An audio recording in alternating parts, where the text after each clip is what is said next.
qual é o tamanho do mundo.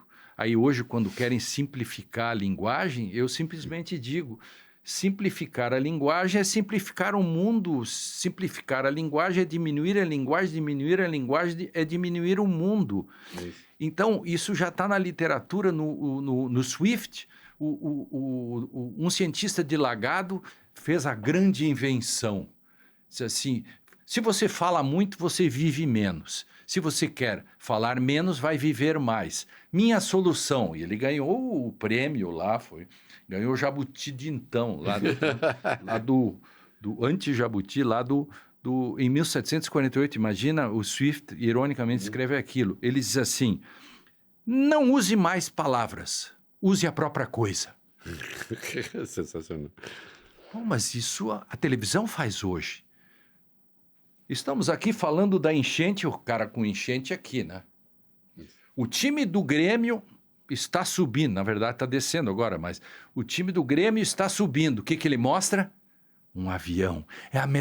Explica a metáfora da metáfora, porque subindo já é uma metáfora. Ou uma alegoria, enfim. E então... Para enriquecer, a pessoa tem de ir de grão em grão. Aí você pega o milho. Grão em grão, exatamente. O trigo vai subir de preço. Isso, sabe que na filosofia isso é chamado... Eu chamo de pleonasmo visual, né? Porque você está falando e você quer explicar, e explica com uma metáfora, o que é maravilhoso. É só uma metáfora da metáfora.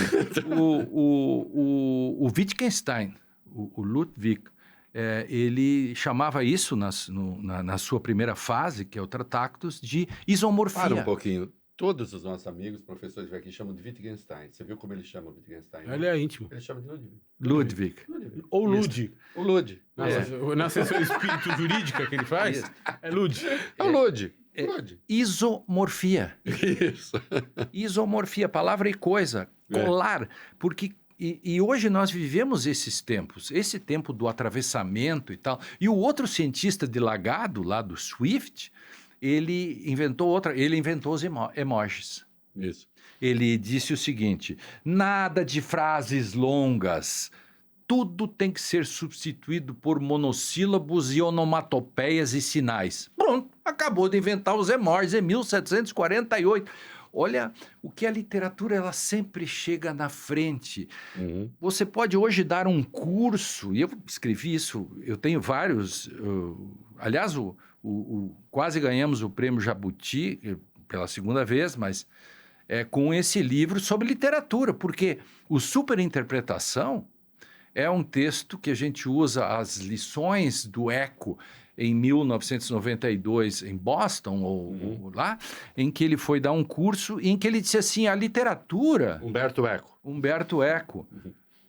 Eu sou da Belle Époque, né? Você sabe, quando eu fiz mestrado, eu cursei um semestre todo só sobre o nome da rosa. Sei tudo sobre o nome da rosa. Eu também, olha lá, traduzi todas as expressões em latim, tudo bonitinho. Sei tudo, eu adorava aquilo, eu me sentia o sujeito, e ainda alguém diz que...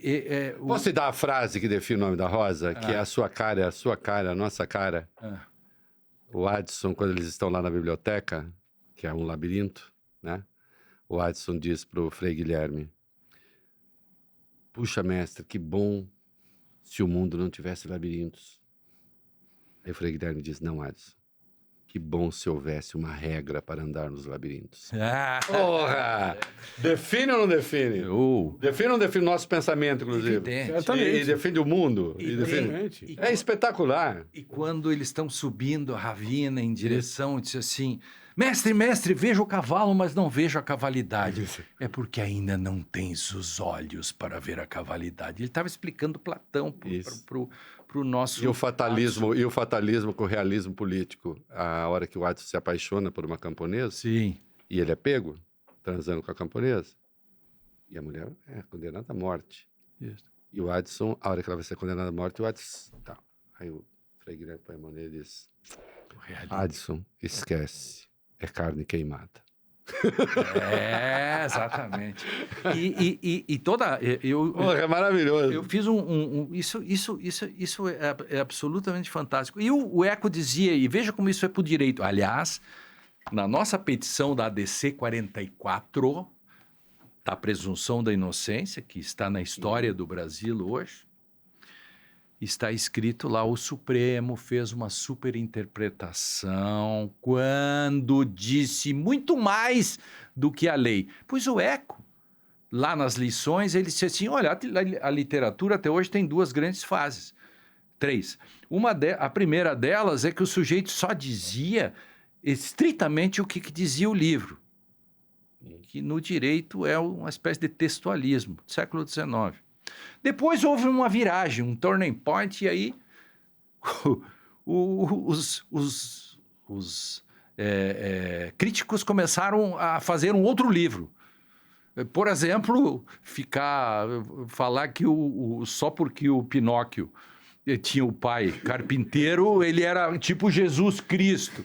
E o André... Superinterpretação. Isso, e o André, meu sócio, o André Caran Trindade, criou uma outra dizendo o seguinte, olha, vocês podem discutir tudo sobre Capitu. Discutam que traiu ou não traiu. Agora, só tem uma coisa. Capitu dá um casmurro, se traiu ou não traiu Bentinho. Isso. Capitu era uma mulher. Você não tem o direito de dizer que ela não era mulher, porque isso não está em discussão, porque a superinterpretação não é possível na literatura. Aí tem o caminho do meio. A literatura criou aí vem o direito, o valor da antropofagia, ela busca na literatura, ela busca na filosofia, que é o quê? A hermenêutica, toda a reconstrução do século XIX que eu faço para chegar no século XX com um dos, para mim, né, o Hans-Georg Gadamer, que escreve o Verdade e Método, na verdade, Verdade contra o Método, e a partir disso se cria uma grande questão, quer dizer, de novo, infrainterpretação e superinterpretação, há que se cuidar muito. Então, até um determinado momento se tinha uma Auslegung, que é simplesmente tirar de algo que está posto, um certo exegetismo e tal. E depois tem uma Sinngebung, dar sentido. É nesse dar sentido é que se constrói a possibilidade. Aí vem a grande discussão, quais são os limites de dar sentido? Aí então se pega a teoria do romance em cadeia, não é por nada que Ronald Dworkin se tornou famoso pelo mundo todo, porque ele trabalhou uma espécie de teoria da decisão pelo romance em cadeia. Uma decisão judicial nunca é um conto. Ele é um romance, porque é um novo capítulo. E nós podemos brincar com isso. Aliás, Luiz Fernando Veríssimo e outros faziam essa brincadeira. Estou em Paris, e lá fui me hospedar no Ritz. Reinaldo. Aí o Reinaldo disse assim, do Ritz eu saí. O que o Reinaldo não pode fazer é o seguinte, nesse momento, caminhando na praia de Copacabana, o Lênio Streck, não, mas ele estava no Ritz, ou seja, há uma coerência. Uma coerência, ponto. E a integridade do texto. E a sentença e o acórdão tem que manter, primeiro, uma coerência, uma integridade. E isto vai gerar o quê? Uma estabilidade no sistema. Você não será surpreendido. Eu tenho direito fundamental a uma decisão coerente e íntegra. Eu não posso ser surpreendido. Eu não posso chegar no judiciário, correr sozinho e chegar em segundo lugar. Claro. Essa é a questão, né? Por isso que eu ajudei a fazer o Código de Processo por uma série de coisas desse tipo. Isso tudo não será um delírio, uma ilusão, de que nós, ou que pessoas como você, melhor dizendo, juristas como você, servem apenas para justificar, com pretextos, decisões políticas?